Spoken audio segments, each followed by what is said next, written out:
ਵਾਹਿਗੁਰੂ ਜੀ ਕਾ ਖਾਲਸਾ ਵਾਹਿਗੁਰੂ ਜੀ ਕੀ ਫਤਿਹ। ਮੈਂ ਤੁਹਾਡੀ ਹੋਸਟ ਰੀਤ ਕੌਰ, ਨਿਊਜ਼ ਟੀਵੀ 84 ਦੇ ਨਾਲ ਵੀਅਰਸ। ਜਿਵੇਂ ਸ਼੍ਰੀ ਗੁਰੂ ਗ੍ਰੰਥ ਸਾਹਿਬ ਜੀ ਦੀ ਹੋਈ ਬੇਅਦਬੀ ਦੇ ਰੋਸ ਦੇ ਵਿੱਚ ਸ਼ਾਂਤਮਈ ਧਰਨਾ ਦੇ ਰਹੇ ਜੋ ਦੋ ਨੌਜਵਾਨ ਬਹਿਵਲ ਕਲਾਂ ਦੇ ਵਿਖੇ ਪੁਲਿਸ ਨੇ ਗੋਲੀ ਮਾਰ ਕੇ ਮਾਰ ਦਿੱਤੇ ਸਨ, ਉਸ ਕਾਂਡ ਦੇ ਸੰਬੰਧ ਵਿੱਚ ਕੋਈ ਕਾਰਵਾਈ ਅਜੇ ਤੱਕ ਨਹੀਂ ਹੋਈ। ਬਾਦਲ ਸਰਕਾਰ ਵੱਲੋਂ ਬਣਾਇਆ ਕਮਿਸ਼ਨ ਲੋਕਾਂ ਨਾਲ ਇੱਕ ਕੋਝਾ ਮਜ਼ਾਕ ਸੀ। ਸੱਚਾਈ ਨੂੰ ਸਾਹਮਣੇ ਲਿਆਉਣ ਦੇ ਲਈ ਕੁਝ ਮਨੁੱਖੀ ਅਧਿਕਾਰ ਸੰਗਠਨਾਂ ਨੇ ਇਕੱਠੇ ਮਿਲ ਕੇ ਸੁਪਰੀਮ ਕੋਰਟ ਦੇ ਰਿਟਾਇਰਡ ਜੱਜ ਜਸਟਿਸ ਕਾਸ਼ੂ ਕਮਿਸ਼ਨ ਬਣਾਇਆ। ਇਸ ਕਮਿਸ਼ਨ ਦੀ ਕਾਰਵਾਈ ਬਹਿਵਲ ਕਲਾਂ ਵਿਖੇ ਜਨਵਰੀ 30, 31 ਅਤੇ ਫਰਵਰੀ 1 ਨੂੰ ਹੋਈ। ਜਸਟਿਸ ਕਾਜੂ ਨੇ ਮੁੱਢਲੇ ਤੱਥਾਂ ਅਤੇ ਮੌਕੇ ਦੇ ਗਵਾਹਾਂ ਤੋਂ ਪ੍ਰਾਪਤ ਰਿਪੋਰਟਾਂ ਦੇ ਆਧਾਰ ਤੇ ਇਹ ਕਿਹਾ ਕਿ ਇਸ ਗੋਲੀ ਵਿੱਚ ਪੁਲਿਸ ਕਸੂਰਵਾਰ ਸੀ, ਜਿਨ੍ਹਾਂ ਨੇ ਬਿਨਾਂ ਕਿਸੇ ਠੋਸ ਵਿਦੋਸ਼ੇ ਲੋਕਾਂ ਤੇ ਗੋਲੀ ਚਲਾ ਦਿੱਤੀ। ਸੋ ਵੀਅਰਸ, ਜਸਟਿਸ ਕਾਜੂ ਨੇ ਕਿਹਾ ਕਿ ਇਸ ਗੈਰ ਸਰਕਾਰੀ ਕਮਿਸ਼ਨ ਨੇ ਮੌਕੇ ਦੇ ਹਾਲਾਤਾਂ ਅਤੇ ਗਵਾਹਾਂ ਤੋਂ ਮੌਕੇ ਦੇ ਹਾਲਤ ਅਨੁਸਾਰ ਬਿਆਨ ਕਲਮਬੰਦ ਕੀਤੇ ਹਨ, ਜਿਸ ਸੰਬੰਧੀ ਰਿਪੋਰਟ ਤਿਆਰ ਕਰਕੇ ਉਹ 2 ਹਫ਼ਤਿਆਂ ਦੇ ਵਿੱਚ ਜਨਤਕ ਕਰਨਗੇ। ਸੋ ਵੀਅਰਸ, ਅੱਜ ਅਸੀਂ ਇਸ ਮੁੱਦੇ ਤੇ ਵਿਸ਼ੇਸ਼ ਗੱਲਬਾਤ ਕਰਨ ਜਾ ਰਹੇ ਹਾਂ ਰੋਜ਼ਾਨਾ ਪੈਰ ਦਾ ਨਿਊਜ਼ਪੇਪਰ ਦੇ ਐਡੀਟਰ ਸਰਦਾਰ ਜਸਪਾਲ ਸਿੰਘ ਹੀਰਾ ਜੀ ਨਾਲ, ਜਿਹੜੇ ਕਿ ਇਸ ਵੇਲੇ ਸਾਡੇ ਨਾਲ ਫੋਨ ਲਾਈਨ ਤੇ ਜੁੜ ਚੁੱਕੇ ਨੇ। ਜੀ ਵੀਰ ਜੀ, ਵਾਹਿਗੁਰੂ ਜੀ ਕਾ ਖਾਲਸਾ ਵਾਹਿਗੁਰੂ ਜੀ ਕੀ ਫਤਿਹ। ਵਾਹਿਗੁਰੂ ਜੀ ਕਾ ਖਾਲਸਾ ਵਾਹਿਗੁਰੂ ਜੀ ਕੀ ਫਤਿਹ। ਸੋ ਬੇਸਿਕਲੀ ਵੀਰ ਜੀ, ਅੱਜ ਤੁਹਾਡੇ ਨਾਲ ਅਸੀਂ ਵਿਸ਼ੇਸ਼ ਗੱਲਬਾਤ ਕਰਾਂਗੇ। ਬੇਸਿਕਲੀ ਸਾਡਾ ਜਿਹੜਾ ਮੇਨ ਮੁੱਦਾ ਹੈ, ਜਿਹੜੀ ਇੱਕ ਕਮਿਸ਼ਨ ਬਣਾਈ ਗਈ ਹੈ ਔਰ ਇਸ ਜਿਹੜੀ ਕਾਰਵਾਈ ਹੋਈ ਹੈ, ਅਸੀਂ ਜਾਣਨਾ ਚਾਹਾਂਗੇ ਤੁਹਾਡੇ ਕੀ ਵਿਊਜ਼ ਨੇ ਇਸ ਕਮਿਸ਼ਨ ਦੇ ਬਾਰੇ। ਤੁਹਾਨੂੰ ਕੀ ਲੱਗਦਾ ਕਿ ਇਸ ਦੇ ਵਿੱਚੋਂ ਕੀ ਨਿਕਲੇਗਾ? ਡੂ ਯੂ ਥਿੰਕ ਕਿ ਸਾਨੂੰ ਇਸ ਵਿੱਚੋਂ ਕੋਈ ਇਨਸਾਫ ਪ੍ਰਾਪਤ ਹੋਵੇਗਾ?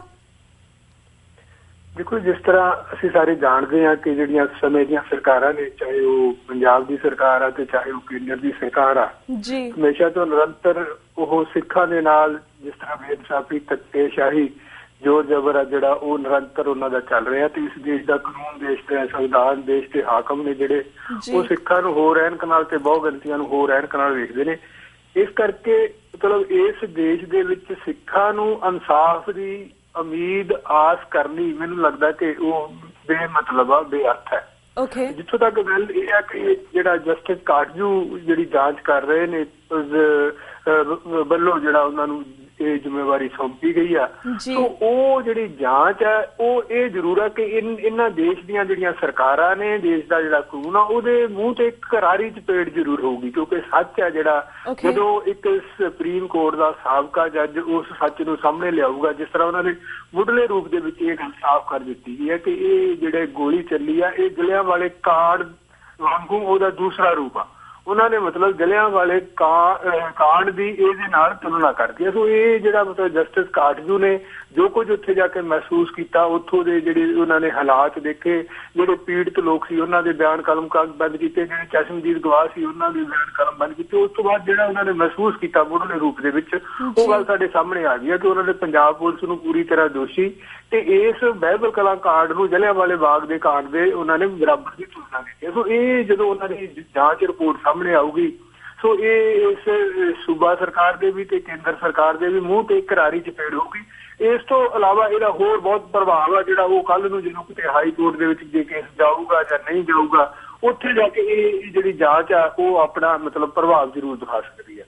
ਜੀ ਜੀ, ਤੇ ਵੀਰ ਜੀ, ਇਸ ਤਰ੍ਹਾਂ ਇਹ ਵੀ ਸੁਣਨ ਦੇ ਵਿੱਚ ਆਇਆ ਸੀ ਕਿ ਆਲਮੋਸਟ ਲਾਈਕ 80 ਤੋਂ ਜ਼ਿਆਦਾ ਗਵਾਹ ਸਾਹਮਣੇ ਆਏ ਸੀ। ਤੁਹਾਡੇ ਕੋਲ ਜਾਣਨਾ ਚਾਹਾਂਗੇ ਕਿ ਓਵਰਆਲ ਕੀ ਪ੍ਰੋਸੈਸ ਸੀਗਾ ਇਹਨਾਂ 3 ਦਿਨਾਂ ਦਾ, ਜਦੋਂ ਜਨਵਰੀ 30, 31 ਜਾਂ ਫਰਵਰੀ 1 ਨੂੰ ਕਿੱਦਾਂ ਕਿਹੜੇ ਪਿੰਡ 'ਚ ਗਏ, ਕੀ ਪ੍ਰੋਸੈਸ ਸੀ, ਕਿਹੜੇ ਗਵਾਹ ਕਿੱਦਾਂ ਸਾਹਮਣੇ ਆਏ, ਸਾਨੂੰ ਉਸ ਬਾਰੇ ਵੀ ਜਾਣਕਾਰੀ ਦਿਓ।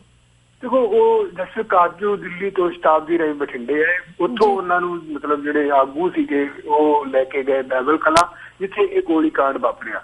ਸੋ ਉਹਨਾਂ ਨੇ ਜਿਹੜੇ ਦੋਨੇ ਉੱਥੇ ਸ਼ਹੀਦ ਹੋਏ ਉਹਨਾਂ ਦੇ ਪਰਿਵਾਰਾਂ ਨਾਲ ਉਹਨਾਂ ਦੇ ਘਰਾਂ 'ਚ ਜਾ ਕੇ ਮੁਲਾਕਾਤ ਕੀਤੀ। ਜਿਸ ਗੁਰਦੁਆਰਾ ਸਾਹਿਬ 'ਚ ਘਟਨਾ ਵਾਪਰੀ ਸੀ ਉਸ ਗੁਰਦੁਆਰਾ ਸਾਹਿਬ 'ਚ ਜਾ ਕੇ ਉਹਨਾਂ ਨੇ ਬੈਠ ਕੇ ਜਿਹੜੇ ਲੋਕ ਸੀ ਉਹਨਾਂ ਤੋਂ ਉਹਨਾਂ ਦੇ ਬਿਆਨ ਸੀ ਜਿਹੜੇ ਉਹ ਕਲਮਬੰਦ ਕੀਤੇ।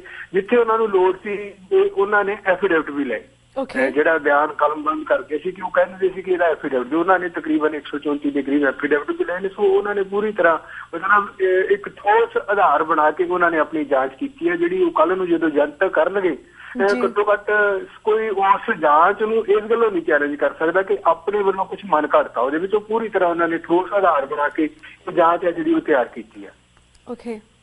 ਸੋ ਵੀਰ ਜੀ ਜਿਸ ਤਰ੍ਹਾਂ ਇੱਕ ਕਮਿਸ਼ਨ ਬਣਾਇਆ ਗਿਆ, ਜਿਸ ਤਰ੍ਹਾਂ I don't want to compare ਕਿਸੇ ਹੋਰ ਕਮਿਸ਼ਨ ਨਾਲ ਕੰਪੇਅਰ ਤਾਂ ਨਹੀਂ ਕਰਨਾ ਚਾਹੁੰਦੀ, ਪਰ ਜਿਸ ਤਰ੍ਹਾਂ 84 ਦਾ ਜਦੋਂ ਕਤਲੇਆਮ ਹੋਇਆ ਸੀ ਉਸ ਵੇਲੇ ਵੀ ਕਿੰਨੇ ਇੱਕ ਤੋਂ ਬਾਅਦ ਇੱਕ ਕਮਿਸ਼ਨ ਬਣਾਏ ਗਏ ਸੀਗੇ।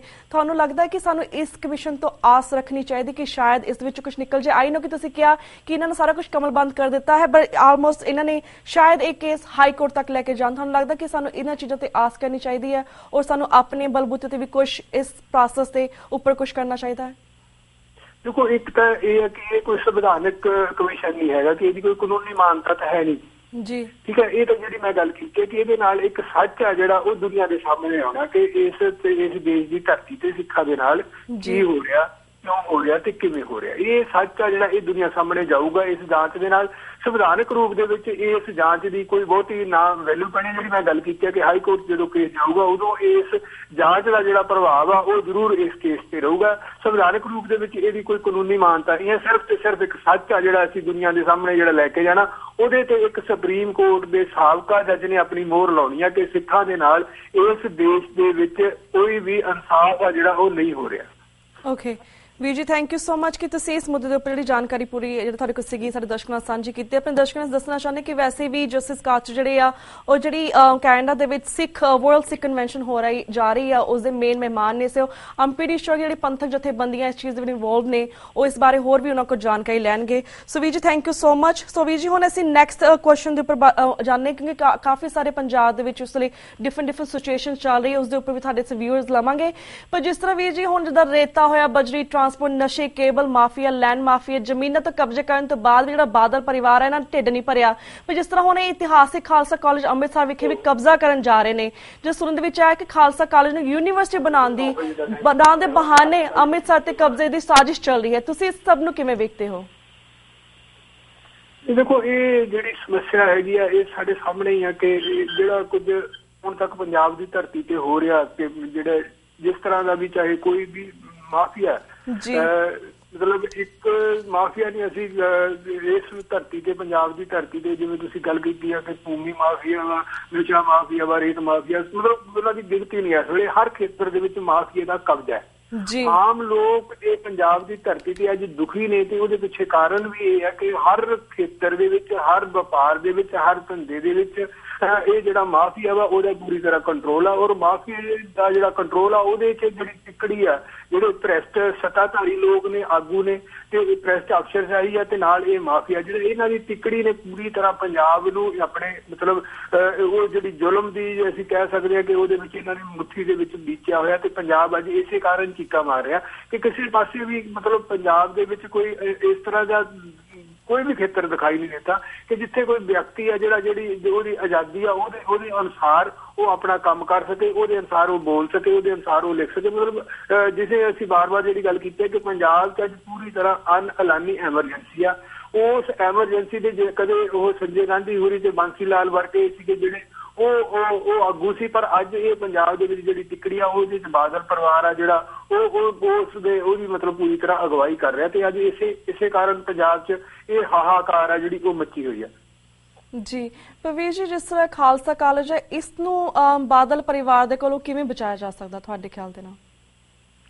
ਦੇਖੋ, ਇਹ ਸਾਜ਼ਿਸ਼ ਹੈ ਜਿਹੜੀ ਇਹ ਬਾਰ-ਬਾਰ ਹੋ ਰਹੀ ਹੈ। ਇਸ ਤੋਂ ਪਹਿਲਾਂ ਵੀ ਸਾਜ਼ਿਸ਼ ਹੋਈ ਸੀ, ਉਸ ਵੇਲੇ ਵੀ ਪਹਿਰੇਦਾਰ ਨੇ ਬੜੀ ਆਵਾਜ਼ ਦੇ ਲਈ ਬੁਲੰਦ ਕੀਤੀ ਸੀ ਕਿ ਖਾਲਸਾ ਕਾਲਜ ਆ ਜਿਹੜਾ ਇਹ ਕੌਮ ਦੀ ਵਿਰਾਸਤ ਆ, ਕੌਮ ਦੀ ਉਹ ਮਤਲਬ ਸ਼ਾਨਾਮਤੀ ਵਿਰਾਸਤ ਆ। ਤੇ ਖਾਲਸਾ ਕਾਲਜ ਦੀ ਹੋਂਦ ਦੇ ਨਾਲ ਜਿਹੜੀ ਇੱਕ ਲਹਿਰ ਸ਼ੁਰੂ ਹੋਈ ਸੀ, ਸਿੰਘ ਸਭਾ ਲਹਿਰ, ਜਿਹਨੇ ਮਤਲਬ ਕੌਮ 'ਚ ਬੁਨਿਆਦੀ ਮਤਲਬ ਇਨਕਲਾਬੀ ਤਬਦੀਲੀਆਂ ਲਿਆਂਦੀਆਂ ਸੀ, ਉਹ ਉਸ ਦੀ ਇਹ ਧਰੋਹਰ ਆ, ਸਾਡਾ ਇਹ ਵਿਰਸਾ ਹੈ। ਪਰੰਤੂ ਅੱਜ ਜਿਸ ਤਰ੍ਹਾਂ ਮਤਲਬ ਖਾਲਸਾ ਕਾਲਜ ਤੋਂ ਖਾਲਸਾ ਯੂਨੀਵਰਸਿਟੀ ਆ ਇੱਕ ਜਿਹੜੀ ਉਹ ਨਿੱਜੀ ਯੂਨੀਵਰਸਿਟੀ ਬਣਨੀ ਆ, ਉਹਦੇ ਲਈ ਇਹਨਾਂ ਨੇ ਆਪਣੀ ਟਰਸਟੀ ਨੇ ਜਿਹੜੇ ਉਹ ਸਿਰਫ ਬਾਦਲ ਪਰਿਵਾਰ ਦੇ ਜਾਂ ਮਜੀਠੀਆ ਪਰਿਵਾਰ ਦਾ ਕਬਜ਼ਾ ਜਿਹੜਾ ਉਹ ਯੂਨੀਵਰਸਿਟੀ ਤੇ ਕਰਾਉਣਾ। ਸੋ ਸਹੀ ਮਾਇਨਿਆਂ ਦੇ ਵਿੱਚ ਇਹ ਹੈ ਕਿ ਖਾਲਸਾ ਕਾਲਜ ਦੀ ਹੋਂਦ ਆ ਜਿਹੜੀ ਉਹਨੂੰ ਹੁਣ ਸਿੱਧਾ ਨਹੀਂ ਅਸਿੱਧੇ ਰੂਪ ਦੇ ਵਿੱਚ ਉਹਦੇ ਤੇ ਹਮਲਾ ਕੀਤਾ ਗਿਆ। ਜੋ ਪਹਿਲਾਂ ਉਹਦੇ ਵਿੱਚੋਂ ਖਾਲਸਾ ਯੂਨੀਵਰਸਿਟੀ ਆ ਜਿਹੜੀ ਉਹ ਸਥਾਪਿਤ ਕੀਤੀ ਜਾਵੇ, ਉਸ ਤੇ ਕਬਜ਼ਾ ਹੋ ਗਿਆ, ਉਸ ਦੀ ਜ਼ਮੀਨ ਤੇ ਕਬਜ਼ਾ ਹੋ ਗਿਆ। ਉਸ ਤੋਂ ਬਾਅਦ ਹੌਲੀ-ਹੌਲੀ ਕਰਕੇ ਖਾਲਸਾ ਕਾਲਜ ਆ ਜਿਹੜਾ ਉਹਨੂੰ ਉਹਦੇ ਵਿੱਚ ਹੀ ਮਰਜ ਕਰ ਦਿੱਤਾ ਜਾਵੇ। ਸੋ ਇਹ ਬੜੀ ਇੱਕ ਮੈਂ ਸਮਝਦਾ ਕਿ ਡੂੰਘੀ ਸਾਜ਼ਿਸ਼ ਹੈ ਜਿਹਦਾ ਸਾਨੂੰ ਕੌਮ ਨੂੰ ਸਮਾਂ ਰਹਿੰਦੇ ਇਸ ਸਾਜ਼ਿਸ਼ ਦਾ ਜਵਾਬ ਦੇਣਾ ਚਾਹੀਦਾ। ਜਿਵੇਂ ਪਹਿਲਾਂ ਜਦੋਂ ਇਹਨਾਂ ਨੇ ਇਹ ਕੋਸ਼ਿਸ਼ ਕੀਤੀ ਸੀ ਖਾਲਸਾ ਕਾਲਜ ਨੂੰ ਖਤਮ ਕਰਨ ਦੀ, ਉਦੋਂ ਵੀ ਕੌਮ ਖੜੀ ਹੋਈ ਸੀ ਤੇ ਉਸ ਗੱਲ ਤੋਂ ਇਹ ਪਿੱਛੇ ਹਟ ਗਏ ਸੀ। ਸੋ ਅੱਜ ਕਿਉਂਕਿ ਇਹ ਗੱਲ ਤਕਰੀਬਨ ਕਿਉਂਕਿ ਗੁੰਮਰਾਹ ਕਰਕੇ ਕਿ ਖਾਲਸਾ ਯੂਨੀਵਰਸਿਟੀ ਆ ਉਹ ਇੱਕ ਵੱਖਰਾ ਹਿੱਸਾ ਹੋਊਗਾ, ਪਰੰਤੂ ਜੋ ਅਸਲੀਅਤ ਆ ਉਹ ਅੱਜ ਵੀ ਸਾਡੇ ਸਾਹਮਣੇ ਆ। ਉਸਨੇ ਕੱਲ ਨੂੰ ਸਿਰੇ ਚੜ੍ਹਨਾ ਕਿ ਇਹਨਾਂ ਨੇ ਖਾਲਸਾ ਕਾਲਜ ਦੀ ਜ਼ਮੀਨ ਤੇ ਕਬਜ਼ਾ, ਜਿਹੜਾ ਪਹਿਲਾਂ ਯੂਨੀਵਰਸਿਟੀ ਗੁਰੂ ਨਾਨਕ ਦੇਵ ਯੂਨੀਵਰਸਿਟੀ ਆ ਉਹ ਖਾਲਸਾ ਕਾਲਜ ਦੀ, ਪਰੰਤੂ ਉਹਨੇ ਉਸ ਤਰ੍ਹਾਂ ਦਾ ਰੋਲ ਆ ਜਿਹੜਾ ਅੱਜ ਤੱਕ ਨਹੀਂ ਹੋਇਆ। ਹੁਣ ਇਹ ਜਿਹੜੀ ਖਾਲਸਾ ਯੂਨੀਵਰਸਿਟੀ ਹੋਊਗੀ ਇਹ ਕੀ ਰੋਲ ਨਿਭਾਊਗੀ, ਕਿਉਂਕਿ ਜਿੱਥੇ ਸ਼੍ਰੋਮਣੀ ਗੁਰਦੁਆਰਾ ਪ੍ਰਬੰਧਕ ਕਮੇਟੀ ਨੇ ਸ੍ਰੀ ਗੁਰੂ ਗ੍ਰੰਥ ਸਾਹਿਬ ਦੇ ਨਾਮ ਤੇ ਬਿਸ਼ਪ ਯੂਨੀਵਰਸਿਟੀ ਬਣਾਉਣ ਦੀ ਗੱਲ ਕੀਤੀ ਸੀ, ਅੱਜ ਉਹ ਕਿੱਥੇ ਖੜੀ ਆ, ਉਹਦਾ ਕੀ ਪਰਪਸ ਆ ਤੇ ਕੀ ਲਾਭ ਹੋ ਰਿਹਾ ਕੌਮ ਨੂੰ, ਅਸੀਂ ਉਸ ਗੱਲ ਨੂੰ ਦੇਖੀਏ। ਮਤਲਬ ਇਹ ਟੋਟਲ ਇੱਕ ਇਹਨਾਂ ਦੀ ਨਿੱਜੀ ਦੁਕਾਨਦਾਰੀ ਹੈ ਬਣਨੀ ਆ, ਤੇ ਜ਼ਮੀਨ ਆ ਜਿਹੜੀ ਉਹ ਕੌਮ ਦੀ ਹੋਣੀ ਆ, ਵਿਰਾਸਤ ਆ ਜਿਹੜੀ ਉਹ ਕੌਮ ਤੋਂ ਖੋਣੀ ਆ। ਸੋ ਇਸ ਤੋਂ ਇਲਾਵਾ ਇਹਨਾਂ ਦਾ ਹੋਰ ਨਾ ਕੋਈ ਮੰਤਵ ਆ ਤੇ ਨਾ ਕੋਈ ਮਿਸ਼ਨ ਆ, ਤੇ ਇਸ ਬਾਰੇ ਕੌਮ ਆ ਜਿਹੜੀ ਉਹ ਕਿੰਨਾ ਕੁ ਜਾਗਰੂਕ ਹੋ ਕੇ ਵਿਰੋਧ ਕਰਦੀ ਆ ਇਹ ਸਾਡੇ ਸਾਹਮਣੇ ਆਉਣ ਵਾਲੇ ਦਿਨਾਂ 'ਚ ਆ ਸਕਦੀ ਆ ਗੱਲ, ਕਿਉਂਕਿ ਚੋਣਾਂ ਦਾ ਵਰਾ ਜੇ ਕੌਮ ਡਟ ਕੇ ਵਿਰੋਧ ਕਰੇ ਤੇ ਹੋ ਸਕਦਾ ਕਿ ਫਿਲਹਾਲ ਇਹ ਗੱਲ ਆ ਜਿਹੜੀ ਇਹ ਰੋਕੀ ਜਾ ਸਕਦੀ ਹੈ। ਜੀ ਜੀ ਬਿਲਕੁਲ।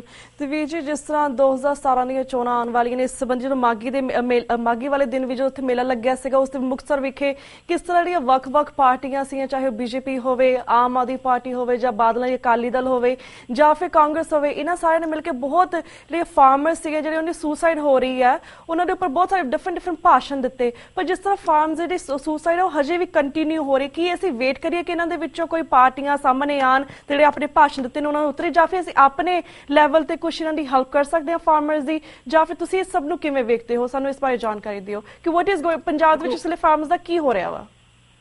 ਦੇਖੋ, ਇਹ ਤਾਂ ਇੱਕ ਤਾਂ ਇਹ ਆ ਕਿ ਇਹਨਾਂ ਨੇ ਓਵਰਆਲ ਪੰਜਾਬ ਦਾ ਜਿਹੜਾ ਕਿਸਾਨ ਆ, ਮਜ਼ਦੂਰ ਆ, ਨੌਜਵਾਨ ਆ, ਜੋ ਵੀ ਮੈਨੂੰ ਲੱਗਦਾ ਇਸ ਵੇਲੇ ਪੰਜਾਬ ਦੇ ਜੇ ਅਸੀਂ ਕਹਿ ਲਈਏ ਕਿ ਸਿੱਖ ਧਰਮ ਦਾ, ਉਹਨਾਂ ਦੀ ਮਾਨਸਿਕਤਾ ਜਿਹੜੀ ਇਹਨਾਂ ਨੇ ਇਸ ਤਰ੍ਹਾਂ ਕਮਜ਼ੋਰ ਕਰ ਦਿੱਤੀ ਆ, ਉਹਨਾਂ ਤੇ ਵੱਖਰੇ ਤਰ੍ਹਾਂ ਦੇ ਹਮਲੇ ਕਰਕੇ ਕਿ ਉਹ ਸਿੱਖ ਜਿਹੜੇ ਮਤਲਬ ਮੌਤ ਨੂੰ ਵੰਗਾਰਨ ਵਾਲੇ ਸੀ, ਲਲਕਾਰਨ ਵਾਲੇ ਸੀ, ਅੱਜ ਉਹ ਖੁਦ ਮਤਲਬ ਮੌਤ ਦੇ ਰਾਹ ਪੈ ਗਏ, ਸਿਵਿਆਂ ਦੇ ਰਾਹ ਪੈ ਗਏ। ਕਿੰਨੀ ਵੱਡੀ ਕੌਮ ਦੀ ਤਰਾਸਦੀ ਆ।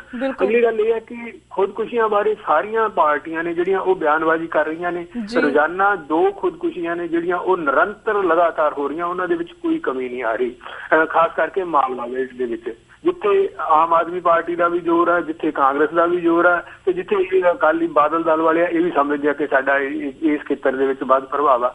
ਸੋ ਮਾਲਵਾ ਬੈਲਟ ਦੇ ਵਿੱਚ ਜਿਹੜੀਆਂ ਨਿਰੰਤਰ ਖੁਦਕੁਸ਼ੀਆਂ ਨੇ ਜਿਹੜੀਆਂ ਰੁਕ ਨਹੀਂ ਰਹੀਆਂ, ਉਹਦੇ ਪਿੱਛੇ ਕਾਰਨ ਕੀ ਹੈ ਕਿ ਲੋਕ ਸਿਆਸੀ ਧਿਰਾਂ ਤੇ ਭਰੋਸਾ ਨਹੀਂ ਕਰ ਰਹੇ। ਉਹ ਉਹਨਾਂ ਦੇ ਲਈ 1 ਵੀ ਤੇ 2 ਵੀ ਤੇ ਤੀਜਾ ਵੀ ਉਹਨਾਂ ਦੇ ਲਈ ਕੋਈ ਬਹੁਤਾ ਫਰਕ ਨਹੀਂ। ਉਹਨਾਂ ਨੂੰ ਨਹੀਂ ਲੱਗਦਾ ਕਿ ਜਿਹੜੀ ਸਾਡੀ ਓਵਰਆਲ ਸਥਿਤੀ ਆ ਇਹਦੇ ਵਿੱਚ ਕੋਈ ਬਦਲਾਅ ਆਊਗਾ। ਸੋ ਜਦੋਂ ਤੱਕ ਕੋਈ ਪਾਰਟੀ ਆ ਜਿਹੜੀ ਉਹ ਠੋਸ ਨੀਤੀ ਆ ਜਿਹੜੀ ਉਹ ਲੋਕਾਂ ਸਾਹਮਣੇ ਨਹੀਂ ਲੈ ਕੇ ਜਾਂਦੀ, ਇਸ ਗੱਲ ਦਾ ਮਤਲਬ ਵਾਅਦਾ ਨਹੀਂ ਕਰਦੀ ਹੈਗੀ ਕਿ ਜਿਹੜੇ ਲੋਕ ਕਰਜ਼ੇ 'ਚ ਦੱਬੇ ਹੋਏ ਨੇ, ਚਾਹੇ ਉਹ ਛੋਟਾ ਕਿਸਾਨ ਆ, ਚਾਹੇ ਉਹ ਖੇਤ ਮਜ਼ਦੂਰ ਆ, ਚਾਹੇ ਉਹ ਛੋਟਾ ਦੁਕਾਨਦਾਰ ਆ, ਉਹਨਾਂ ਦੀ ਸਰਕਾਰ ਆ ਜਿਹੜੀ ਉਹ ਇਸ ਨੀਤੀ ਅਧੀਨ ਬਾਂਹ ਫੜੂਗੀ। ਤੇ ਆਉਣ ਵਾਲੇ ਦਿਨਾਂ ਦੇ ਵਿੱਚ ਪੰਜਾਬ ਦੇ ਵਿੱਚ ਜਿਹੜੀ ਖੇਤੀਬਾੜੀ ਦੇ ਵਿੱਚ ਖੜੋਤ ਆਈ ਆ ਉਹਨੂੰ ਤੋੜਨ ਲਈ ਕੀ ਕੀਤਾ ਜਾਊਗਾ। ਸੋ ਪੰਜਾਬ ਦਾ ਕਿਸਾਨ ਇਸ ਵੇਲੇ 70,000 ਕਰੋੜ ਦੇ ਕਰਜ਼ੇ ਥੱਲੇ ਆ। ਇਸ ਕਰਜ਼ੇ ਬਾਰੇ ਸਰਕਾਰ ਦੀ ਨੀਤੀ ਕੀ ਹੋਊਗੀ? ਮਤਲਬ ਕਿਸੇ ਧਿਰ ਨੇ ਹਾਲੇ ਤੱਕ ਆਪਣੀ ਸਪਸ਼ਟ ਨੀਤੀ ਆ ਜਿਹੜੀ ਉਹ ਸਾਹਮਣੇ ਨਹੀਂ ਲਿਆਂਦੀ, ਤੇ ਜਦੋਂ ਤੱਕ ਇਹ ਧਿਰਾਂ ਕਰਜ਼ੇ ਬਾਰੇ ਆਪਣੀ ਨੀਤੀ ਸਪਸ਼ਟ ਨਹੀਂ ਕਰਦੀਆਂ ਤੇ ਪੰਜਾਬ ਦੇ ਵਿੱਚ ਜਿਹੜੀ ਖੇਤੀਬਾੜੀ ਦੀ ਉਤਪਾਦਨ ਦੇ ਵਿੱਚ ਖੜੋਤ ਆਈ ਆ ਉਹਨੂੰ ਤੋੜਨ ਬਾਰੇ ਕੋਈ ਠੋਸ ਨੀਤੀ ਨਹੀਂ ਦਿੰਦੀਆਂ, ਸੋ ਉਦੋਂ ਤੱਕ ਲੋਕਾਂ ਦੇ ਵਿੱਚ ਇਹ ਭਰੋਸਾ ਜਾਗਣਾ ਕਿ ਉਹਨਾਂ ਦੀ ਕਿਸਮਤ ਆ ਜਿਹੜੀ ਉਹ ਬਦਲ ਸਕਦੀ ਆ। ਹਾਲੇ ਤੱਕ ਇਹ ਕਾਰਨ ਇਹ ਹੈ ਕਿ ਅਜੇ ਤੱਕ ਲੋਕਾਂ 'ਚ ਇਹ ਭਰੋਸਾ ਨਹੀਂ ਪੈਦਾ ਹੋਇਆ ਕਿ ਉਹਨਾਂ ਦੀ ਕਿਸਮਤ ਆ ਜਿਹੜੀ ਉਹ ਬਦਲ ਸਕਦੀ ਆ। ਪਾਰਟੀਆਂ ਬਦਲ ਜਾਣਗੀਆਂ, ਸਰਕਾਰਾਂ ਬਦਲ ਜਾਣਗੀਆਂ, ਰਾਜ ਬਦਲ ਜਾਣਗੇ, ਪਰੰਤੂ ਅਜੇ ਤੱਕ ਉਹਨਾਂ ਨੂੰ ਇਸ ਗੱਲ ਦਾ ਭਰੋਸਾ ਨਹੀਂ ਕਿ ਸਾਡੀ ਕਿਸਮਤ ਆ ਜਿਹੜੀ ਉਹ ਬਦਲ ਸਕਦੀ ਹੈ। ਜੀ ਜੀ। ਤੇ ਵੀਰ ਜੀ, ਜਿਸ ਤਰ੍ਹਾਂ ਇਹ ਵੀ ਖਬਰਾਂ ਸਾਹਮਣੇ ਹੈ ਕਿ ਸੰਗਰੂਰ ਤੋਂ ਲੈ ਕੇ ਪਟਿਆਲਾ ਤੱਕ ਜਿਸ ਤਰ੍ਹਾਂ ਹਰ ਘਰ ਦੇ ਵਿੱਚ ਕੈਂਸਰ ਹੈ, ਕਿਉਂਕਿ ਇਹ ਕਾਫੀ ਸਾਰੀ YouTube ਤੇ ਵੀਡੀਓ ਆਈਆਂ ਸੀ ਕਿਸ ਤਰ੍ਹਾਂ ਬੀਬੀਆਂ ਗੱਲਾਂ ਬਾਤਾਂ ਕਰ ਰਹੀਆਂ ਸੀ ਕਿਸੇ ਹਰ ਘਰ ਦੇ ਵਿੱਚ ਕੋਈ ਨਾ ਕੋਈ ਐਸਾ ਬੰਦਾ ਹੈ ਜਿਹਨੂੰ ਕੈਂਸਰ ਹੈਗਾ। ਜਿਹੜੀਆਂ ਇਹ ਪਾਰਟੀਆਂ ਨੇ ਇਸ ਦੇ ਉੱਪਰ ਕੁਝ ਨਹੀਂ ਕਰ ਰਹੀਆਂ, ਤੁਸੀਂ ਇਸ ਸਭ ਨੂੰ ਕੀ ਦੇਖ ਰਹੇ ਹੋ? ਕਿਉਂਕਿ ਇਹ ਵੀ ਬਹੁਤ ਵੱਡੀ ਪ੍ਰੋਬਲਮ ਸਾਡੇ ਸਾਹਮਣੇ ਆ ਰਹੀ ਹੈ ਇਸ ਵੇਲੇ, ਡੋਂਟ ਯੂ ਥਿੰਕ? ਦੇਖੋ, ਮੇਨ ਗੱਲ ਇਹ ਹੋ ਗਈ ਹੈ ਇਸ ਵੇਲੇ ਪੰਜਾਬ ਦੇ ਵਿੱਚ ਕਿ ਪੰਜਾਬ ਆ ਜਿਹੜਾ ਮੁੱਦਾ ਵਿਹੀਨ ਰਾਜਨੀਤੀ ਆ ਇਹ ਇਸ ਸਮੇਂ ਹੋ ਰਹੀ ਹੈ। ਕਾਰਨ ਕੀ ਆ ਕਿ ਬਾਦਲਾਂ ਵਿਰੁੱਧ ਪੰਜਾਬ ਦੇ ਵਿੱਚ ਇੰਨਾ ਰੋਸ ਆ, ਇੰਨਾ ਰੋਹ ਆ, ਇੰਨੀ ਨਫ਼ਰਤ ਆ ਕਿ ਜਿਹੜੀਆਂ ਦੂਸਰੀਆਂ ਧਿਰਾਂ ਨੇ ਉਹਨਾਂ ਨੂੰ ਇਹ ਲੱਗ ਰਿਹਾ ਕਿ ਸਿਰਫ ਬਾਦਲਾਂ ਦੀ ਜਿਹੜੀ ਬਦਨਾਮੀ ਕਰਕੇ, ਬਾਦਲਾਂ ਵਿਰੁੱਧ ਬੋਲ ਕੇ ਸਾਨੂੰ ਵੋਟਾਂ ਮਿਲ ਜਾਣੀਆਂ ਨੇ। ਸੋ ਇਸ ਕਾਰਨ ਉਹ ਜਿਹੜੇ ਪੰਜਾਬ ਦੇ ਗੰਭੀਰ ਮੁੱਦੇ ਨੇ, ਚਾਹੇ ਉਹਦੇ ਵਿੱਚ ਸਾਡੇ ਧਾਰਮਿਕ ਮੁੱਦਿਆਂ ਤੋਂ ਅਸੀਂ ਆਰਥਿਕ ਮੁੱਦਿਆਂ ਤੇ ਆ ਜਾਈਏ। ਆਰਥਿਕ ਮੁੱਦਿਆਂ ਵਿੱਚ ਪੰਜਾਬ 'ਚ ਜਿਹੜੀ ਸਭ ਤੋਂ ਵੱਡੀ ਬੇਰੁਜ਼ਗਾਰੀ ਦੀ ਗੱਲ ਹੈ ਉਹਦੇ ਹੱਲ ਲਈ ਕੋਈ ਗੱਲ ਨਹੀਂ ਕਰ ਰਿਹਾ। ਪੰਜਾਬ 'ਚ ਸਨਅਤਾਂ ਖਤਮ ਹੋ ਗਈਆਂ, ਉਹ ਕਿਵੇਂ ਵਾਪਸ ਲਿਆਉਣੀਆਂ ਉਹਦੇ ਬਾਰੇ ਕੋਈ ਗੱਲ ਨਹੀਂ ਕਰ ਰਿਹਾ। ਪੰਜਾਬ ਆ ਜਿਹੜਾ ਇਹਨੂੰ ਝੋਨੇ ਤੇ ਕਣਕ ਦੇ ਫਸਲੀ ਚੱਕਰ 'ਚੋਂ ਕਿਵੇਂ ਬਾਹਰ ਕੱਢਣਾ ਵਾ ਇਹਦੇ ਬਾਰੇ ਕੋਈ ਗੱਲ ਨਹੀਂ ਕਰ ਰਿਹਾ। ਸੋ ਇਹ ਜਿਹੜੇ ਮੁੱਖ ਮੁੱਦੇ ਨੇ ਸਾਡੇ ਸਿਹਤ ਸੇਵਾਵਾਂ ਪੰਜਾਬ ਦੀਆਂ ਨੇ ਜਿਹੜੀਆਂ, ਉਹ ਗਰੀਬ ਆਦਮੀ ਆ ਜਿਹੜਾ, ਜਿਵੇਂ ਤੁਸੀਂ ਗੱਲ ਕੀਤੀ ਹੈ ਕਿ ਅੱਜ ਪੰਜਾਬ ਦੇ ਵਿੱਚ ਪੰਜਾਬ ਦਾ ਪਾਣੀ ਵੀ ਗੰਧਲਾ ਹੋ ਗਿਆ, ਪੰਜਾਬ ਦੀ ਹਵਾ ਵੀ ਗੰਧਲੀ ਹੋ ਗਈ ਤੇ ਖਾਣ ਪੀਣਾ ਜਿਹੜਾ ਉਹ ਪਹਿਲਾਂ ਹੀ ਮਿਲਾਵਟੀ ਹੋ ਚੁੱਕਾ। ਸਾਡੀ ਦਵਾਈਆਂ ਦਾ ਇੰਨਾ ਪ੍ਰਭਾਵ ਵੱਧ ਗਿਆ। ਸੋ ਉਹਦੇ ਕਾਰਨ ਕੈਂਸਰ ਤੇ ਕਾਲੇ ਪੀਲੀਏ ਦਾ ਹਮਲਾ ਜਿਹੜਾ ਉਹ ਬਹੁਤ ਬੁਰੀ ਤਰ੍ਹਾਂ, ਨਸ਼ੇ ਤੋਂ ਬਾਅਦ ਕੈਂਸਰ, ਕੈਂਸਰ ਤੋਂ ਬਾਅਦ ਕਾਲਾ ਪੀਲੀਆ, ਕਾਲੇ ਪੀਲੀਏ ਤੋਂ ਬਾਅਦ ਏਡਸ, ਇਹ 4 ਗੰਭੀਰ ਹਮਲੇ ਪੰਜਾਬ ਤੇ ਹੋ ਚੁੱਕੇ ਨੇ ਜਿਹੜੇ ਸਵਾਏ ਪੰਜਾਬ ਨੂੰ ਮੌਤ ਦੇ ਰਾਹ ਹੋਰ ਕਿਸੇ ਪਾਸੇ ਲੈ ਕੇ ਜਾਂਦੇ ਦਿਖਾਈ ਨਹੀਂ ਦੇ ਰਹੇ। ਪਰੰਤੂ ਇਹਨਾਂ ਗੰਭੀਰ ਮੁੱਦਿਆਂ ਤੇ ਹਾਲੇ ਤੱਕ ਕਿਸੇ ਵੀ ਪਾਰਟੀ ਨੇ ਆਪਣੀ ਨੀਤੀ ਆ ਜਿਹੜੀ ਉਹ ਸਪਸ਼ਟ ਨਹੀਂ ਕੀਤੀ ਕਿ ਆ ਪੰਜਾਬ ਦੇ ਜਿਹੜੇ ਸਭ ਤੋਂ ਗੰਭੀਰ ਮੁੱਦੇ ਨੇ ਇਹਨਾਂ ਬਾਰੇ ਉਹ ਕੀ ਕਰਨਗੇ। ਬਿਲਕੁਲ ਬਿਲਕੁਲ ਵੀਰ ਜੀ ਇਸ ਤੋਂ ਪਹਿਲਾਂ ਕਿ ਮੈਂ ਅਗਲੇ ਕੁਐਸਚਨ ਤੇ ਵਧਾਂ, ਪਰ ਜਿਸ ਤਰ੍ਹਾਂ ਕਾਫੀ ਸਮੇਂ ਤੋਂ ਈਵਨ TV 84 ਨਿਊਜ਼ ਦੇ ਵਿੱਚ ਮੈਂ ਵੀ ਨਹੀਂ ਮੈਂਸ਼ਨ ਕਰ ਪਾਈ, ਇਸ ਲਈ ਮੈਂ ਅਪੋਲੋਜਾਈਜ਼ ਕਰਦੀ ਹਾਂ ਕਿ ਜਿਸ ਤਰ੍ਹਾਂ ਬਾਪੂ ਸੂਰਤ ਸਿੰਘ ਖਾਲਸਾ ਜੀ ਦਾ ਸੰਘਰਸ਼ ਵੀ ਕਿੰਨੀ ਦੇਰ ਤੋਂ ਜਾਰੀ ਹੈ। ਉਹਨਾਂ ਨੂੰ ਅਸੀਂ ਯਾਦ ਕੀਤਾ ਸੀਗਾ 16 ਜਨਵਰੀ ਬਿਕੋਜ਼ ਉਹਨਾਂ ਦੇ 1 ਸਾਲ ਉਹਨਾਂ ਨੇ ਸੰਘਰਸ਼ ਨੂੰ ਪੂਰਾ ਹੋਇਆ ਸੀ ਉਸ ਵੇਲੇ, ਕਿਉਂਕਿ ਲੋਕ ਇਸ ਵੇਲੇ ਭੁੱਲ ਹੀ ਗਏ ਨੇ ਉਹਨਾਂ ਸੰਘਰਸ਼ ਨੂੰ। ਈਵਨ ਜਿਹੜੇ ਆਨਲਾਈਨ ਦੇ ਉੱਪਰ ਜਾਂ ਸੋਸ਼ਲ ਮੀਡੀਆ ਦੇ ਉੱਪਰ ਪਹਿਲਾਂ ਖਬਰਾਂ ਆਉਂਦੀਆਂ ਸੀਗੀਆਂ ਉਹ ਵੀ ਬਹੁਤ ਘੱਟ ਗਈਆਂ ਨੇ। ਅਸੀਂ ਚਾਹੁੰਦੇ ਕਿ TV 84 ਨਿਊਜ਼ ਰਾਹੀਂ ਐਟਲੀਸਟ ਜਿਹੜਾ ਸੰਘਰਸ਼ ਹੈ ਇਹਨੂੰ ਜਾਰੀ ਰੱਖਿਆ ਜਾਵੇ। ਤੁਸੀਂ ਇਸ ਬਾਰੇ ਸਾਡੇ ਦਰਸ਼ਕਾਂ ਨੂੰ ਕੀ ਕਹਿਣਾ ਚਾਹੋਗੇ? ਦੇਖੋ, ਜਿਵੇਂ ਮੈਂ ਪਹਿਲਾਂ ਵੀ ਗੱਲ ਕੀਤੀ ਸੀ ਕਿ ਇੱਕ ਬਾਪੂ ਸੂਰਤ ਸਿੰਘ ਖਾਲਸਾ ਦਾ ਸੰਘਰਸ਼ ਹੈ ਜਿਹੜਾ ਇਹ ਬਹੁਤ ਲੰਬਾ ਹੋ ਗਿਆ। ਬਿਲਕੁਲ। ਦੂਸਰਾ ਸੰਘਰਸ਼ ਆ ਜਿਹੜਾ ਉਹਦੇ ਵਿੱਚ ਸੰਘਰਸ਼ ਵਾਲੀ ਕੋਈ ਗੱਲ ਨਹੀਂ ਰਹੀ ਜੀ। ਸਿਰਫ ਬਾਪੂ ਸੂਰਤ ਸਿੰਘ ਖਾਲਸਾ ਆਪਣੀ ਭੁੱਖ ਹੜਤਾਲ ਤੇ ਬੈਠੇ ਨੇ, ਉਹ ਘਰ ਆ ਜਾਂਦੇ ਨੇ, ਘਰੋਂ ਪੁਲਿਸ ਚੁੱਕ ਕੇ ਉਹਨਾਂ ਨੂੰ ਹਸਪਤਾਲ ਦਾਖਲ ਕਰਾ ਦਿੰਦੀ ਆ। ਉਸ ਤੋਂ ਇਲਾਵਾ ਸੰਘਰਸ਼ ਵਾਲੀ ਗੱਲ ਆ ਜਿਹੜੀ ਉਹ ਇਸ ਵੇਲੇ ਕਿਧਰੇ ਵੀ ਮਤਲਬ ਦਿਖਾਈ ਨਹੀਂ ਦੇ ਰਹੀ। ਤੀਸਰੀ ਗੱਲ ਕਿ ਸਰਕਾਰ ਨੇ ਆਪਣੀਆਂ ਚਾਲਨਾਂ ਦੇ ਨਾਲ ਇਸ ਸੰਘਰਸ਼ ਨੂੰ ਬਦਨਾਮ ਕਰਨ ਦੀ ਕੋਸ਼ਿਸ਼ ਕੀਤੀ ਆ। ਉਹਨਾਂ ਦੀਆਂ ਜਿਹੜੀਆਂ ਵੀਡੀਓ ਵਾਇਰਲ ਕੀਤੀਆਂ, ਉਹਨਾਂ ਦੇ ਕੁਝ ਸਾਥੀ ਨੇ ਜਿਹੜੇ ਉਹਨਾਂ ਨੇ ਉਹਨਾਂ ਦੇ ਵਿਰੁੱਧ ਜਿਹੜਾ ਗਲਤ ਪ੍ਰਚਾਰ ਕੀਤਾ, ਉਹਦੇ ਕਾਰਨ ਜਿਹੜਾ ਆਮ ਸਿੱਖ ਆ ਉਹ ਮਤਲਬ ਇਸ ਗੱਲ ਤੇ ਨਾ ਤਾਂ ਉਹ ਭਰੋਸਾ ਕਰਨ ਲਈ ਤਿਆਰ ਆ ਤੇ ਨਾ ਉਹ ਇਸ ਗੱਲ ਤੇ ਡਟਣ ਲਈ ਤਿਆਰ ਆ ਕਿ ਇਹ ਗਲਤ ਹੋ ਰਿਹਾ ਵਾ। ਸੋ ਉਹ ਇੱਕ ਕੌਮ ਦੇ ਵਿੱਚ ਦੁਬਿਧਾ ਪੈਦਾ ਕਰ ਦਿੱਤੀ ਆ ਵੀ ਸੱਚ ਕੀ ਆ ਤੇ ਝੂਠ ਕੀ ਆ। ਉਸ ਦੁਬਿਧਾ ਦੇ ਕਾਰਨ ਇਹ ਸੰਘਰਸ਼ ਆ ਜਿਹੜਾ, ਜਿਵੇਂ ਅਸੀਂ ਗੱਲ ਕਰ ਰਹੇ ਹਾਂ ਕਿ ਬਾਪੂ ਆ ਜਿਹੜਾ ਉਹ ਇੱਕ ਵੇਲੇ ਇਸ ਵੇਲੇ ਭੁੱਲੇ ਵਿਸਰਿਆ ਮਤਲਬ ਸੰਘਰਸ਼ੀ ਯੋਧਿਆਂ 'ਚ ਸ਼ਾਮਲ ਹੋ ਗਿਆ। ਪਰੰਤੂ ਉਹ ਇਸ ਵੇਲੇ DMC ਲੁਧਿਆਣਾ 'ਚ ਬੜੇ ਲੰਬੇ ਸਮੇਂ ਤੋਂ ਹੁਣ ਦਾਖਲ ਨੇ। ਉਹਨਾਂ ਦਾ ਇਲਾਜ ਆ ਜਿਹੜਾ ਉਹ ਨਿਰੰਤਰ ਚੱਲ ਰਿਹਾ, ਉਹਨਾਂ ਦੀ ਸਿਹਤ ਬਿਲਕੁਲ ਠੀਕ ਆ। ਪਰੰਤੂ ਗੱਲ ਇਹ ਆ ਕਿ ਸੰਘਰਸ਼ ਆ ਜਿਹੜਾ ਉਹ ਉਸ ਸੰਘਰਸ਼ ਨੂੰ ਕੌਮ ਤਕਰੀਬਨ ਭੁੱਲ ਚੁੱਕੀ ਆ। ਇਸ ਵਿਚਕਾਰ ਸਰਕਾਰ ਨਾਲ ਵੀ ਗੱਲਾਂ ਚੱਲਦੀਆਂ ਰਹੀਆਂ ਨੇ। ਪੀਟਰ ਬੰਦੀ ਸਿੰਘ ਆ ਜਿਹੜੇ ਉਹ ਵੀ ਰਿਹਾ ਹੋਏ ਨੇ। ਮਤਲਬ ਇਹ ਇੱਕ ਕੌਮ ਦੇ ਵਿੱਚ ਇੱਕ ਦੁਬਿਧਾ ਖੜੀ ਕਰ ਦਿੱਤੀ ਆ ਕਿ ਇਹ ਸੰਘਰਸ਼ ਉਹ ਕਿਸ ਰੂਪ ਦਾ ਵਾ ਤੇ ਕਿਵੇਂ ਆ ਤੇ ਇਹਨੂੰ ਕਿਵੇਂ ਸਿਰੇ ਚੜਾਉਣਾ। ਇਸ ਕਾਰਨ ਆਮ ਸਿੱਖ ਆ ਜਿਹੜਾ ਉਹ ਫਿਲਹਾਲ ਮਤਲਬ ਇਹ ਦੇਖਣ ਵਾਲੀ ਲੱਗਿਆ ਕਿ ਸੱਚ ਕੀ ਆ ਤੇ ਝੂਠ ਕੀ ਆ। ਬਿਲਕੁਲ ਬਿਲकुल ਅਮੀ ਵੀਰ ਜੀ ਕਹਿੰਦੇ ਥਰੂ ਆਊਟ ਦਾ ਟਾਈਮ ਇਸ ਸੰਘਰਸ਼ ਨੂੰ ਕਾਫੀ ਬਦਨਾਮ ਕਰਨ ਦੀ ਕੋਸ਼ਿਸ਼ ਕੀਤੀ ਗਈ, ਜਿਸ ਨੂੰ ਸਮਝਾਇਆ ਹੀ ਹੈਗਾ ਐਂਡ ਕਾਫੀ ਇਹਨਾਂ ਦੇ ਬਾਰੇ ਵੀਡੀਓਜ਼ ਵੀ ਵਾਇਰਲ ਹੋਈਆਂ। ਔਰ ਜਿਸ ਤਰ੍ਹਾਂ ਤੁਸੀਂ ਕਿਹਾ ਸਾਨੂੰ ਪਤਾ ਨਹੀਂ ਲੱਗਦਾ ਕਿ ਸੱਚ ਕੀ ਹੈ ਝੂਠ ਕਿਉਂ, ਕਿਉਂਕਿ ਪਿਛਲੇ ਦਿਨ ਹੀ ਲਾਈਕ 2-3 ਦਿਨ ਪਹਿਲਾਂ ਦੀ ਗੱਲ ਹੈ ਕਿਸ ਤਰ੍ਹਾਂ ਫੇਸਬੁੱਕ ਤੇ ਇਹ ਗੱਲ ਵਾਇਰਲ ਹੋ ਗਈ ਸੀ ਕਿ ਇਹਨਾਂ ਦੀ ਡੈਥ ਹੋ ਗਈ, ਸ਼ਹੀਦ ਹੋ ਗਏ ਨੇ। ਇਹਨਾਂ ਦੇ ਵੀ ਲੋਕਾਂ ਨੂੰ ਕਨਫਿਊਜ਼ਨ ਸੀ ਕਿ ਇਹਨਾਂ ਦੇ ਸ਼ਹੀਦ ਹੋ ਗਏ ਨੇ ਜਾਂ ਫਿਰ ਹਜੇ ਵੀ ਲਾਈਵ ਨੇ। ਸੋ ਕਾਫੀ ਸਾਰੀਆਂ ਗੱਲਾਂ ਇਹਨਾਂ ਸਾਹਮਣੇ ਆ ਰਹੀਆਂ ਨੇ ਪਰ ਹਜੇ ਪਤਾ ਨਹੀਂ ਚੱਲ ਰਿਹਾ ਕਿ ਐਗਜ਼ੈਕਟਲੀ ਹੋ ਕੀ ਰਿਹਾ। ਤਾਂ ਦੈਟਸ ਦੀ ਰੀਜ਼ਨ ਮੈਂ ਤੁਹਾਨੂੰ ਪੁੱਛ ਰਹੀ ਸੀਗੀ ਕਿ ਇਹਨਾਂ ਦੇ ਕੇਸ ਦੇ ਵਿੱਚ ਐਜ਼ ਅ ਕੀ update. So thank you so much ਕਿ ਤੁਸੀਂ ਇਹ ਜਾਣਕਾਰੀ ਦਿੱਤੀ। ਸੋ ਐਟ ਦੀ ਐਂਡ ਵੀਰ ਜੀ, ਕਿਉਂਕਿ ਸਾਡੇ ਕੋਲ ਟਾਈਮ ਵੀ 3-4 ਮਿੰਟ ਰਹਿ ਗਏ ਨੇ, ਐਟ ਦੀ ਐਂਡ ਹੁਣ ਅਸੀਂ ਵਾਪਸ ਜਾਣੇ ਆ ਆਪਣੇ ਮੇਨ ਕੁਐਸਚਨ ਦੇ ਉੱਪਰ। ਜਿਸ ਤਰ੍ਹਾਂ 26 ਜਨਵਰੀ ਜਿਹੜਾ ਇੰਡੀਆ ਦਾ ਗਣਤੰਤਰ ਦਿਵਸ ਸੀਗਾ ਉਸ ਦੇ ਉੱਪਰ ਜਿਹੜੇ ਮੁੱਖ ਮਹਿਮਾਨ ਸੀਗੇ ਫਰਾਂਸ ਦੇ ਪ੍ਰਧਾਨ ਮੰਤਰੀ, ਸਾਨੂੰ ਪਤਾ ਹੀ ਆ ਉੱਥੇ ਦੇ ਪ੍ਰੈਜ਼ੀਡੈਂਟ ਆਏ ਹੋਏ ਸੀ ਮਿਸਟਰ ਹੋਲਾਂਡੇ। ਪਰ ਜਿਸ ਤਰ੍ਹਾਂ ਚੰਡੀਗੜ੍ਹ ਜਦੋਂ ਆਏ ਸੀ ਵਿਜ਼ਿਟ ਤੇ ਆਈ ਨੋ ਪੰਜਾਬ ਦੀ ਸਰਕਾਰ ਨੇ ਜਾਂ ਫਿਰ SGPC ਨੇ ਕੋਈ ਦਸਤਾਰ ਦੇ ਉੱਪਰ ਕੋਈ ਇਸ਼ੂ ਉਹਨਾਂ ਦੇ ਨਾਲ ਗੱਲ ਨਹੀਂ ਕੀਤੀ। ਪਰ ਯੂ ਨੋ ਕਿ ਫਰਾਂਸ ਦੇ ਵਿੱਚ ਪਿਛਲੇ ਕੁਝ ਸਾਲਾਂ ਤੋਂ ਕਾਫੀ ਸਾਰੇ ਦਸਤਾਰ ਦੇ ਇਸ਼ੂਜ਼ ਨੇ। ਜਿਸ ਤਰ੍ਹਾਂ ਬੱਚੇ ਸਕੂਲ ਦੇ ਵਿੱਚ ਪੜ੍ਹਨ ਨਹੀਂ ਜਾ ਸਕਦੇ ਦਸਤਾਰ ਪਾ ਕੇ, ਜਾਂ ਫਿਰ ਪ੍ਰੋਪਰ ਜਿਹੜੀਆਂ IDs ਹੁੰਦੀਆਂ, ਡਾਕੂਮੈਂਟਸ ਹੁੰਦੀਆਂ ਉਸ ਦੇ ਉੱਪਰ ਦਸਤਾਰ ਪਾ ਕੇ ਪਿਕਚਰਸ ਨਹੀਂ ਖਿਚਵਾ ਸਕਦੇ। ਇਸ ਸੰਬੰਧੀ ਯੂਨਾਈਟਿਡ ਸਟੇਟਸ ਪਿਛਲੇ ਕਾਫੀ ਸਮੇਂ ਤੋਂ ਇਹਨਾਂ ਦੇ ਨਾਲ ਲੜਾਈ ਚੱਲ ਰਹੀ ਹੈ, ਕਾਨੂੰਨੀ ਕਾਰਵਾਈ ਚੱਲ ਰਹੀ ਹੈ। ਪਰ ਜਿਸ ਤਰ੍ਹਾਂ ਇਸ ਵਾਰ ਇੰਡੀਆ ਦੇ ਵਿੱਚ, ਭਾਰਤ ਦੇ ਵਿੱਚ ਇਹ ਮੁੱਖ ਮਹਿਮਾਨ ਬਣ ਕੇ ਆਏ, ਪਰ ਜਿਸ ਤਰ੍ਹਾਂ ਇਸ ਵਾਰ ਜਿਹੜੀ ਪਰੇਡ ਕੱਢੀ ਗਈ ਸੀ ਉਸ ਦੇ ਵਿੱਚ ਦਸਤਾਰ ਹੀ ਅਲੋਪ ਕਰ ਦਿੱਤੀ ਗਈ ਹੈ, ਦਸਤਾਰ ਹੀ ਗੁੰਮ ਕਰ ਦਿੱਤੀ ਗਈ ਹੈ। ਇਸ ਸਭ ਨੂੰ ਤੁਸੀਂ ਕਿਵੇਂ ਵੇਖਦੇ ਹੋ? ਦੇਖੋ, ਅਸੀਂ ਸਾਰੇ ਇਸ ਗੱਲ ਨੂੰ ਜਾਣਦੇ ਹਾਂ। ਮੈਂ ਮਤਲਬ ਕਿ ਜਿਹੜੀ ਮੋਦੀ ਸਰਕਾਰ ਆ ਉਹ ਭਗਵਾਂ ਸਰਕਾਰ ਆ, ਉਹਨਾਂ ਨੇ ਬਾਰ-ਬਾਰ ਬੜਾ ਸਪਸ਼ਟ ਰੂਪ ਦੇ ਵਿੱਚ ਕਿਹਾ ਕਿ ਇਹ ਹਿੰਦੂ ਰਾਜ ਆ ਇਸ ਵੇਲੇ ਇਸ ਦੇਸ਼ ਤੇ ਉਹਨਾਂ ਨੇ ਜਿਹੜੀ ਭਾਜਪਾ ਵਾ ਉਹਨਾਂ ਦਾ ਜਿਹੜਾ ਨਾਗਪੁਰੀ ਤਖਤ ਆ ਉਹਨਾਂ ਨੇ ਬੜਾ ਸਪਸ਼ਟ ਰੂਪ ਦੇ ਵਿੱਚ ਕਿਹਾ ਕਿ ਅਸੀਂ 2070 ਤੱਕ ਸਿੱਖ ਤੇ ਸਿੱਖੀ ਦੀ ਹੋਂਦ ਆ ਜਿਹੜੀ ਉਹ ਇਸ ਧਰਤੀ ਤੋਂ ਖਤਮ ਕਰਨੀ ਆ। ਸੋ ਫਰਾਂਸ ਦਾ ਰਾਸ਼ਟਰਪਤੀ ਆਉਣਾ ਤੇ ਉਸੇ ਹੀ ਪਰੇਡ ਦੇ ਵਿੱਚੋਂ ਸਿੱਖ ਰੈਜੀਮੈਂਟ ਜਿਹਦੀ ਮਤਲਬ ਬਹੁਤ ਵੱਡੀ ਪਛਾਣ ਆ ਜਿਹੜੀ ਸਿੱਖੀ ਦੀ ਸ਼ਾਨ ਆ ਉਹ ਕੇਸਰੀ ਦਸਤਾਰਾਂ ਦੇ ਨਾਲ ਉਸ ਪਰੇਡ ਦੇ ਵਿੱਚ ਭਾਗ ਲੈਂਦੀ ਆ। ਸਾਨੂੰ ਇਸ ਗੱਲ ਦਾ ਮਾਣ ਹੈ ਕਿ ਉਹ ਪਰੇਡ ਦੀ ਪੂਰੀ ਤਰ੍ਹਾਂ ਸ਼ਾਨ ਹੁੰਦੀ ਆ ਤੇ ਜਦੋਂ ਵੀ ਉਹ ਸਿੱਖ ਰੈਜੀਮੈਂਟ ਆ ਜਿਹੜੀ ਉਹ ਉਸ ਪਰੇਡ ਦੇ ਵਿੱਚੋਂ ਲੰਘਦੀ ਆ ਤੇ ਉਹ ਸਿੱਖੀ ਦੀ ਸ਼ਾਨ ਆ ਜਿਹੜੀ ਉਹਦੇ ਨਾਲ ਬੁਲੰਦੀਆਂ ਤੇ ਪਹੁੰਚਦੀ ਆ ਤੇ ਜਿਹੜੇ ਦਰਸ਼ਕ ਨੇ ਉਹਨਾਂ ਤੇ ਵੀ ਇੱਕ ਬਹੁਤ ਵੱਡਾ ਪ੍ਰਭਾਵ ਛੱਡਦੀ ਆ। ਸੋ ਫਰਾਂਸ ਦਾ ਰਾਸ਼ਟਰਪਤੀ ਜਿਹੜਾ ਉਸ ਪਰੇਡ ਦੇ ਵਿੱਚ ਮੁੱਖ ਮਹਿਮਾਨ ਸੀ, ਜਦੋਂ ਉਹ ਇਸ ਸ਼ਾਨ ਨੂੰ ਦੇਖਦਾ ਤੇ ਉਹਦੇ ਮਨ 'ਚ ਕਿਧਰੇ ਨਾ ਕਿਧਰੇ ਦਸਤਾਰ ਦੀ ਗੱਲ ਆ ਜਿਹੜੀ ਉਹ ਜ਼ਰੂਰ ਆਉਣੀ ਸੀ। ਅਗਲੀ ਜਿਹੜੀ ਇਸ ਬੜਾ ਗੰਭੀਰ ਮੁੱਦਾ ਹੈ ਕਿ ਮੈਂ ਸਮਝਦਾ ਕਿ ਇਹ ਕਹਿਣਾ ਵੀ ਸ਼ੋਭਦਾ ਜਾਂ ਨਹੀਂ, ਪ੍ਰਕਾਸ਼ ਸਿੰਘ ਬਾਦਲ ਦਾ ਉਹਨਾਂ ਦਿਨਾਂ 'ਚ ਜਦੋਂ ਫਰਾਂਸ ਦੇ ਰਾਸ਼ਟਰਪਤੀ ਨੇ ਚੰਡੀਗੜ੍ਹ ਆਉਣਾ ਸੀ, ਹਸਪਤਾਲ ਦਾਖਲ ਹੋਣਾ, ਇਹਦੇ ਪਿੱਛੇ ਵੀ ਮੈਂ ਇੱਕ ਵਿੱਚ ਸਾਜ਼ਿਸ਼ ਸਮਝਦਾ ਕਿ ਪ੍ਰਕਾਸ਼ ਸਿੰਘ ਬਾਦਲ ਫਰਾਂਸ ਦੇ ਰਾਸ਼ਟਰਪਤੀ ਦੇ ਮੱਥੇ ਲੱਗਣ ਤੋਂ ਇਸੇ ਕਰਕੇ ਲਿਆ ਕਿ ਉਹ ਉੱਥੇ ਉਹਦੇ ਨਾਲ ਦਸਤਾਰ ਦੀ ਗੱਲ ਨਾ ਕਰ ਸਕਦਾ ਸੀ। ਜੇ ਉਹ ਨਾ ਕਰਦਾ ਤੇ ਪਹਿਲਾਂ ਹੀ ਜਿੰਨਾ ਸਿੱਖਾਂ ਦੇ ਵਿੱਚ ਉਹ ਜਿੰਨਾ ਉਹ ਨੈਗੇਟਿਵ ਜਾ ਚੁੱਕਾ ਵਾ ਉਹ ਹੋਰ ਵਧਣਾ ਸੀ। ਸੋ ਇਹ ਜਿਹੜੀ ਵਿੱਚ ਇੱਕ ਸਾਜ਼ਿਸ਼ ਹੋਈ ਆ ਕਿ ਫਰਾਂਸ ਦੇ ਰਾਸ਼ਟਰਪਤੀ ਅੱਗੇ ਹਿੰਦੁਸਤਾਨ ਦੀ ਧਰਤੀ ਤੇ ਪੰਜਾਬ ਦੀ ਧਰਤੀ ਤੇ ਜਿਹੜੀ ਦਸਤਾਰ ਦੀ ਗੱਲ ਆ ਜਿਹੜੀ ਉਹ ਕਿਸੇ ਵੀ ਰੂਪ ਦੇ ਵਿੱਚ ਉਹਦੇ ਸਾਹਮਣੇ ਨਾ ਤਾਂ ਪੇਸ਼ ਕੀਤੀ ਜਾ ਸਕੇ ਨਾ ਉਹਨੂੰ ਦਸਤਾਰ ਦੀ ਸ਼ਾਨ ਦਾ ਕੋਈ ਨਜ਼ਾਰਾ ਦਿਖਾਇਆ ਜਾ ਸਕੇ। ਬਿਲਕੁਲ ਬਿਲਕੁਲ ਵੀਰ ਜੀ ਥੈਂਕ ਯੂ ਸੋ ਮਚ ਕਿ ਜਿਹੜਾ ਤੁਸੀਂ ਪੁਆਇੰਟ ਕੀਤਾ ਕਿ ਕਿਉਂ ਇਹ ਹਸਪਤਾਲ ਦੇ ਵਿੱਚ ਐਡਮਿਟ ਸੀਗੇ ਐਟ ਦੈਟ ਟਾਈਮ। ਸੋ ਵੀਰ ਜੀ ਥੈਂਕ ਯੂ ਸੋ ਮਚ ਕਿ ਤੁਸੀਂ ਜਿਹੜੇ ਮੇਨ ਮੁੱਦੇ ਸੀਗੇ ਇਹਨਾਂ ਦੇ ਉੱਪਰ ਆਪਣੀ ਜਿਹੜੀ ਜਾਣਕਾਰੀ ਸਾਡੇ ਦਰਸ਼ਕਾਂ ਨਾਲ ਸਾਂਝੀ ਕੀਤੀ ਔਰ ਸਪੈਸ਼ਲੀ ਜਿਹੜੀ ਬਹਿਬਲ ਕਲਾ ਦੇ ਵਿੱਚ ਜਿਹੜੀ ਕਮਿਸ਼ਨ ਬਿਠਾਈ ਗਈ ਸੀ ਇਸ ਦੇ ਉੱਪਰ ਆਪਣੇ ਜਿਹੜੇ ਪਰਸਨਲ ਵਿਊਜ਼ ਸੀਗੇ ਉਹ ਵੀ ਸਾਡੇ ਨਾਲ ਸਾਂਝੇ ਕੀਤੇ। ਹੁਣ ਅਸੀਂ ਵੀਰ ਜੀ ਤੁਹਾਡੇ ਕੋਲ ਇਜਾਜ਼ਤ ਲੈਣੇ ਆ, ਫਿਰ ਮਿਲਾਵਾਂਗੇ ਤੁਹਾਨੂੰ TV 84 ਦਰਸ਼ਕਾਂ ਦੇ ਨਾਲ।